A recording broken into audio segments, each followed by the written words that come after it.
Social Intelligence by Daniel Goleman. Social intelligence from 2006 takes a look at a form of intelligence which makes the world go round, but can't be measured by IQ tests. Our cognitive ability to relate to others and accurately assess social situations. Understanding how social intelligence works isn't just fascinating in its own right, as psychologists and neuroscientists are now realizing. It can also help us create happier and less stressful societies founded on stronger social bonds. Who should read this? Students of social sciences, psychologists, and anyone who wants to improve their social skills. Who wrote the book? Daniel Goleman is the author of numerous books on psychology, the social sciences, and meditation. A long-standing contributor to the New York Times, he is best known for his 1995 bestseller, Emotional Intelligence.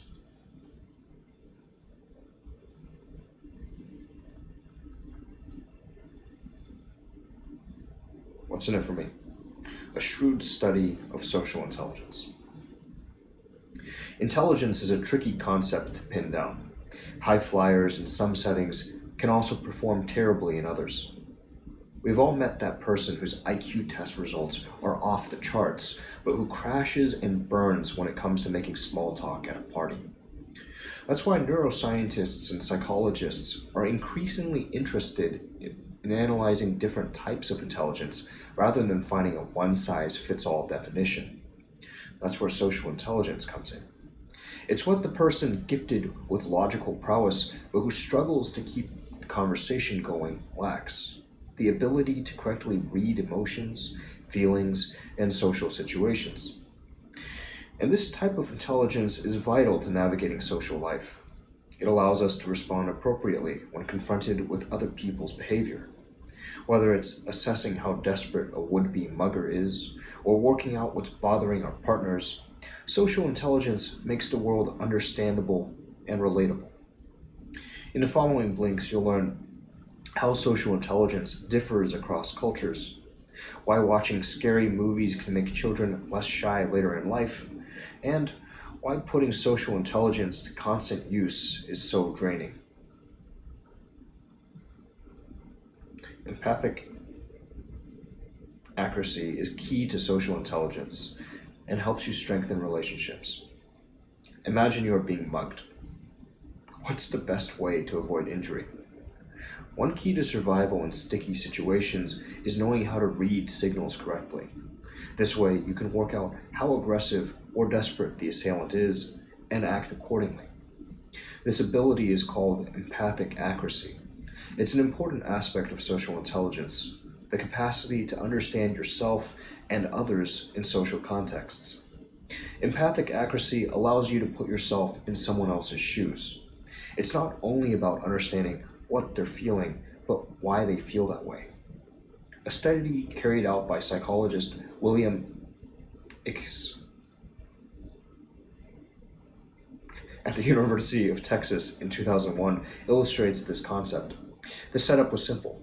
Two people were asked to attend a meeting. Their conversation in the waiting room was then filmed.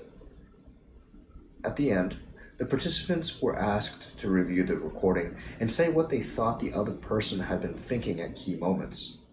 The experiment neatly demonstrated just how much empathic accuracy varies from person to person. One woman, for example, couldn't remember the name of a teacher she was talking about. Her conversation partner correctly guessed that she'd felt silly at that point. In another case, one woman zoned out of the conversation. Her partner assumed she'd been wondering if he was about to ask her out on a date. The truth? She was thinking about a play she'd recently seen. As you can see, empathic accuracy is crucial when it comes to social interaction. Knowing how to interpret what others are thinking and feeling is essential if you want to respond appropriately. But empathic accuracy isn't just about working out the intentions of strangers. It's also vital when it comes to more intimate relationships. The work of Canadian social psychologist Victor Bisonet, for example, suggests that people who can recognize what their partners are thinking and feeling tend to have much happier relationships and stay together for a longer time. That's an insight backed up by the research of University of California psychologists Lewinson and Roof. Their 1992 study shows that relationships tend to run into trouble when one partner recognizes that the other is feeling sad or anxious but can't work out why. Many people have trouble paying attention to others, and this changes from culture to culture. Imagine a bereaved woman receives a phone call from her friend. As she talks about her loss, she notices the sound of her friend typing on her keyboard and realizes that she's not really listening. This is a painful experience that's all too common. Lots of people find it difficult to really pay attention to others. The author overheard a conversation about a bachelor who was hopelessly bad at dating. The reason? He only ever talked about himself and was simply incapable of asking his dates anything about themselves. In other words, he just wasn't paying attention to the person he was with. That's something opera singer Allison has come across again and again. Fed up with self-obsessed men only talking about themselves, she developed a simple yet effective dating test to weed out bad partners. She times how long it takes her date to ask a question containing the word you. As she wrote in a New York Times article in 2004, that quickly sorted the wheat from the chaff. Men who took too long were out. Eventually, however, she met someone who asked a you question before she'd even had time to start the clock. That man, Adam Epstein, later became her husband. Differences in the ability to pay attention to others aren't just about individuals, however. In fact, the way we interact with other people can often be traced back to much deeper cultural sources. That's something Japanese psychologist Takeo Doi noticed when he visited the United States. When Doi arrived at the house of the family he was staying with, he was asked if he wanted something to eat. Although he was famished, Doi politely declined and went hungry. The same situation would have played out differently in Japan. There, Doi suggests something like a guest's hunger would never be talked about openly, but rather felt. A Japanese family would have been much more attentive to his behavior, offering food without asking when they noticed he didn't seem fully comfortable. Just how important such attentiveness is to Japanese culture can be gauged by the fact that there's a word, ame, to describe this kind of intuitive understanding of others' needs and feelings. Neurocircuitry may influence the way we interact with the world, but it's not set in stone. If you place a toy in front of a small infant, it's likely to get excited. But what happens if you remove the toy and replace it with a new one, then another? Some babies are delighted by this novelty, while others soon start crying.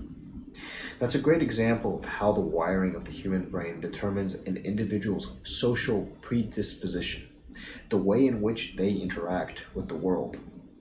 Take it from Jerome Kagan, the Harvard psychologist who first looked into babies' reactions to unexpected and unknown stimuli in the 1980s. Kagan was interested in how these positive and negative reactions in infancy related to later development. He continued monitoring the children who'd taken part in the first experiments into the 2000s when they hit early adulthood. Kagan found that the babies who were nervous about new toys were much more likely to be socially timid and withdrawn later in life. The reason? fMRI scans of the participants' brains showed that their amygdala, I feel silly for not getting that, which plays an important role in regulating stress response, was highly active.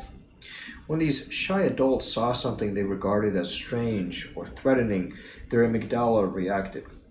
That, in turn, triggered the colliculus, a part of the brain located in the sensory cortex, which plays a role in reacting to outside stimuli, which urged them to retreat and avoid things. Social predisposition may be shaped by your brain's wiring, but that doesn't mean your behavioral patterns are set in stone. As Kagan noted, shyness can be reinforced or tackled head-on. The key is parenting. Parents who try to protect their sensitive toddlers from new experiences often end up making their kids more shy. Parents who support their timid children and even force them into new experiences, on the other hand, can contribute to making them less shy. The neural circuitry remains the same in both cases. Sensitive people will continue to experience stronger reactions in the amygdala, thus activating the colliculus. But it's possible to learn to react differently to this input, to respond by engaging with the world rather than withdrawing. The upshot? Only 1/3 of children who display symptoms of sensitive neural circuitry at an early age go on to experience high levels of shyness as adults, mainly as a result of being sheltered by overprotective parents. Because I now understand my predisposition towards anxiety, I can talk myself out of simple fears. A participant in Kagan's study. The experience of fear can aid healthy development, as long as it's not overwhelming. The author relates that his granddaughter's favorite movie when she was 2 was Chicken Run, a story about chickens escaping from a farm after finding out about the farmer's plan to have them slaughtered. As she herself pointed out, it's pretty scary. You might think that watching scary movies like that would be bad for children, but actually, being scared is good for your emotional development. Take a 2004 study by psychologist Karen Parker, which explored the effects of early exposure to fear on squirrel monkeys. Parker regularly moved a group of 17-week-old monkeys to a cage full of unknown monkeys for an hour. After they'd been weaned, she placed them in a cage with their mothers. The second cage contained all sorts of hidden treats and nooks and crannies waiting to be explored. Parker found that the monkeys who'd been exposed to the unfamiliar and scary, unknown monkeys were much more adventurous and willing to explore their new environment. The control group of monkeys, by contrast, were extremely timid and clung to their mothers. That suggests that humans are likely to be more adventurous if they've been exposed to reasonable doses of fear at a young age. There is a caveat, however. If fear is to have positive social effects, the degree of fear has to be kept within bounds. Determining what those levels are will require further research. It's safe to assume, though, that a reasonable level of fear would be large enough to have some effect without being all-consuming or overwhelming. One way of gauging that is to look at recovery times after exposure to scary stimuli. If a child remains scared for a short while, that's a good sign. If, however, he or she goes on to experience nightmares and remains fearful for a long time, it suggests the experience was too intense. Some movies, in other words, are simply too scary. They can leave children fearful and incapable of recovery. The trick is to choose movies that provide a thrill without overwhelming them. If a too horrific movie haunts a child for months, then the brain has failed to master fear.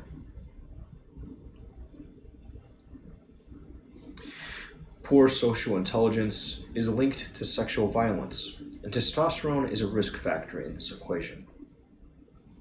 Young men are especially likely to get excited about a sexual partner, feel entitled to fulfill their fantasies, and then lose interest in the object of their desire. This problem relates to a lack of social intelligence, which leads to a lack of empathy and even sexual violence. The absence of empathy is closely related to the development of full-blown narcissism, a disregard for other people's desires and needs. Take one example that one of the author's friends told him about. A 25-year-old man expected a woman whom he'd known for just 2 weeks to cancel her Christmas plans to spend more time with him.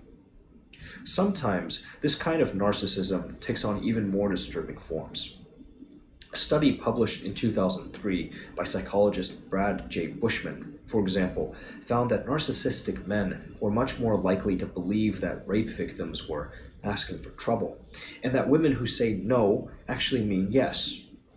That might explain the conclusions reached by psychologist Edward O. Lawman in a 1994 study which reported that 20% of women have been sexually coerced by narcissistic partners. This comes down in part to hormones, more specifically testosterone. That doesn't mean that the male sex hormone should be seen as an excuse for narcissistic sexual violence, but it is a risk factor.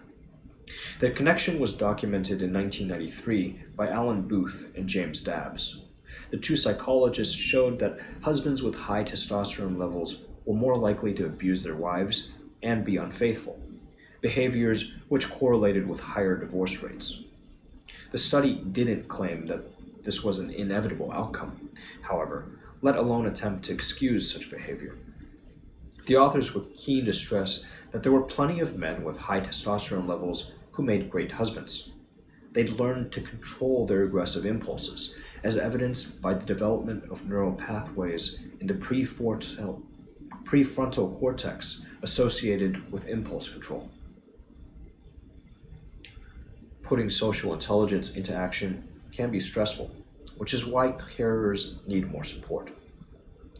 In July 2003, best-selling author Laura Hillenbrand published an article in the New Yorker detailing her struggle with chronic fatigue syndrome.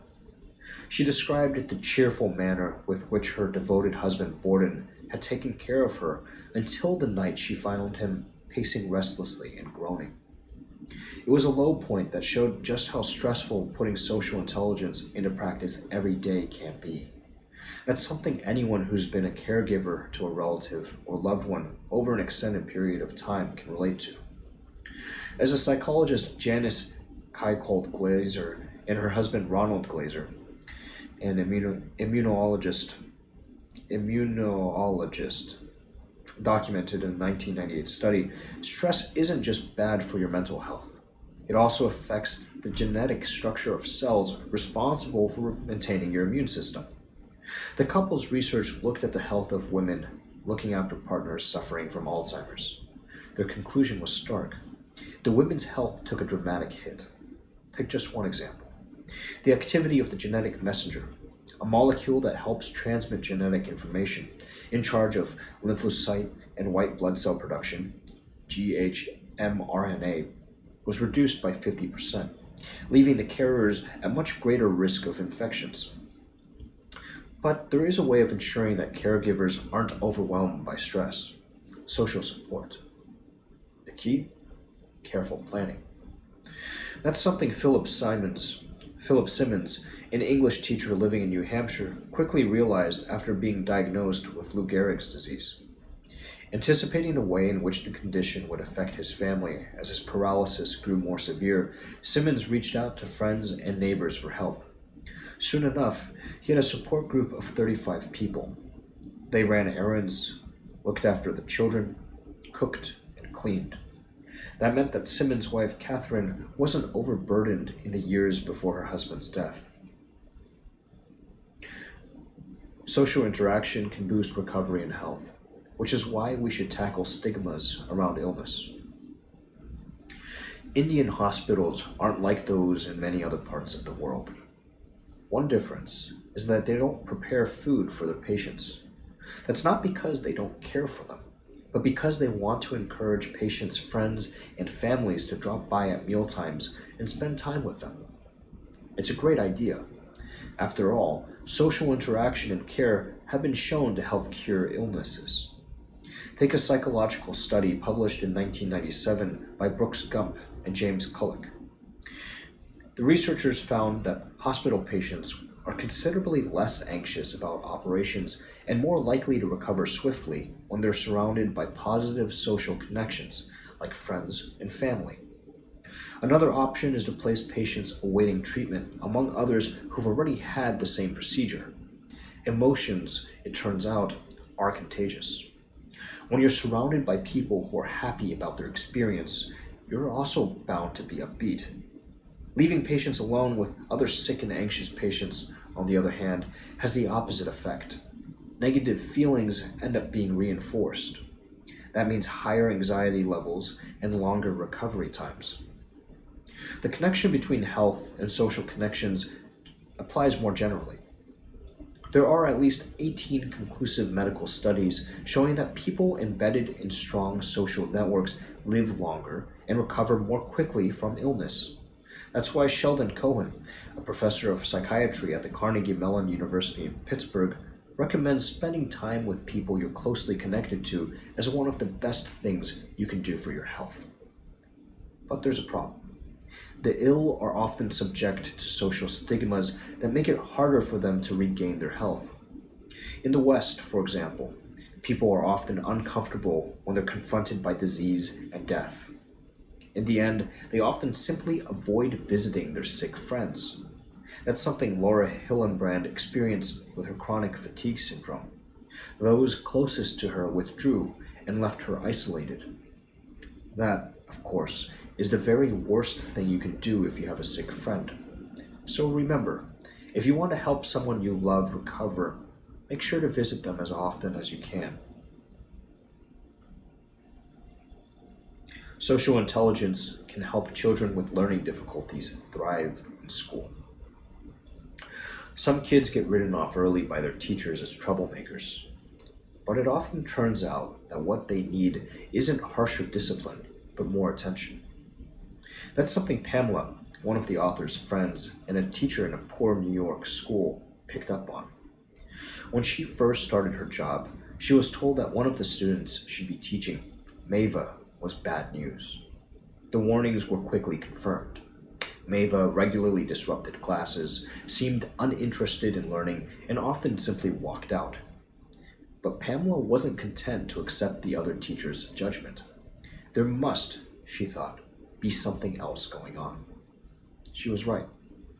When she took Mava aside and worked more closely with her, Pamela discovered that this so-called troublemaker couldn't even read basic sentences.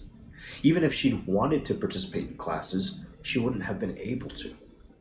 The answer to the problem was to give Mava extra teaching support and let her catch up with her peers, which is exactly what Pamela organized. This is a great example of how a bit of social intelligence can go far in learning environments. Mava gradually learned to read and her marks improved. She even started to shine in some subjects like math. It'd be easy to chalk such success up to the fact that Mava could now read, but that wouldn't tell the whole story. What really made the difference was Pamela's attention, the way she made time for her student and showed her that she cared. The connection between school performance and social bonds seems to apply more widely. An article published in the Journal of School Health in 2004, for example, showed that students achieved better grades when they felt a strong sense of connection to their teacher, students, and the school itself. Psychologist Bridget Hammer, meanwhile, found that social bonds were especially useful in helping difficult students integrate. In her 2005 study, she reached the conclusion that the most important factor in integration was the emotional connection established by teachers with their pupils. That just goes to show how important social intelligence is to helping us all lead healthier, happier, and more fulfilled lives. Final summary. The key message in this book. Social intelligence, the ability to understand oneself and other people, is crucial for all of us. That's not because it makes us more popular, but because it allows us to create deep, emotional, and supportive bonds with others. And these bonds can help us lead more healthy and fulfilling lives. Actionable advice. Don't be afraid to say or show you are sorry. We're often tempted to act as though nothing much happened after we've made a mistake or done something wrong.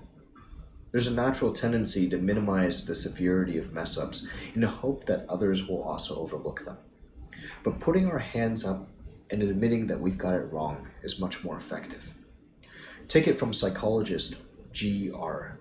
7. In 1982, he ran an experiment in which people knocked over supermarket displays. Those who called attention to their mistake and showed remorse were treated much more leniently than those who brushed it off and simply walked away. Suggested further reading. Emotional Intelligence by Daniel Goleman. Emotional Intelligence is a #1 bestseller with more than 5 million copies sold. It outlines the nature of emotional intelligence and shows its vast impact on many aspects of life. It depicts the ways emotional intelligence evolves and how it can be boosted. It poses an alternative to the overly cognition-centered approaches to the human mind that formerly prevailed in the psychological establishment. It presents the reader with new insights into the relationship between success and cognitive capabilities, and a positive outlook on possibilities to improve his life.